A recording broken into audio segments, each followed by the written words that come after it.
Kenapa membaca Al-Quran ini banyak sekali ibadahnya atau pahalanya? Nah, banyaknya pahala dari membaca Al-Quran ini dimaksudkan agar kita lebih rajin lagi dalam membaca maupun belajar Al-Quran. Terlebih selama bulan suci Ramadan ini, orang yang beribadah pahalanya akan dilipat gandakan dari hari-hari biasanya. Dilipat gandakan selama bulan Ramadan ini menjadi 10 sampai 70 kali lipat dari hari-hari biasanya. Nah, jadi mari kita jadikan momentum bulan suci Ramadan ini sebagai momentum kita memperbanyak pahala. Nah, semisal kalau belum lancar membacanya atau masih terbata-bata, apakah berarti kita mendapatkan pahala sedikit? Nah, di sini adilnya Allah Subhanahu wa Ta'ala. Untuk orang-orang yang mau belajar Al-Quran dan membaca Al-Quran, walaupun dia masih kesulitan maupun masih terbata-bata, itu oleh Allah diberikan 2 pahala. Yang pertama, pahala membaca Al-Quran itu sendiri, dan yang kedua, pahala mau belajar Al-Quran.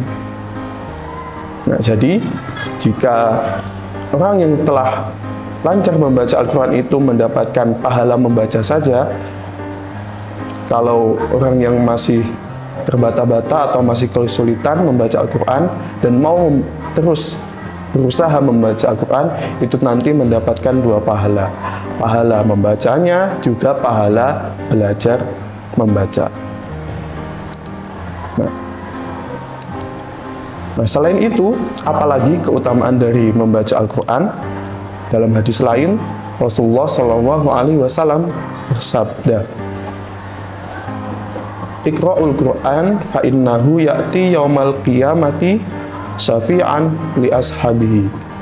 Yang artinya, bacalah Al-Quran karena sesungguhnya dia akan datang pada hari kiamat sebagai penolong bagi orang yang mau membacanya. Nah, jadi yang akan menolong kita pada hari kiamat nanti bukanlah pasangan kita, bukan teman kita, bukan guru kita. Nah, lantas siapa yang akan menemani kita saat hari kiamat nanti selain Rasulullah SAW? Ya, Al-Quran. Al-Quranlah yang dapat menemani kita dan menolong kita saat hari kiamat. Di dunia ini di dunia ini jika kita mencintai seseorang, suatu saat dia akan meninggalkan kita. Kalau kita yang meninggal duluan, dia akan pergi meninggalkan kita sendiri di alam kubur. Lalu ketika dia sudah meninggalkan kita 7 langkah perjalanan menjauhi kuburan kita, siapa lagi yang akan menemani kita? Tidak ada satupun yang dapat menemani kita kecuali Al-Quran. Al-Quran yang telah kita baca selama hidup di dunia. Maka dari itu, mari kita jadikan bulan suci Ramadan ini sebagai bulan akrabnya kita dengan Al-Quran.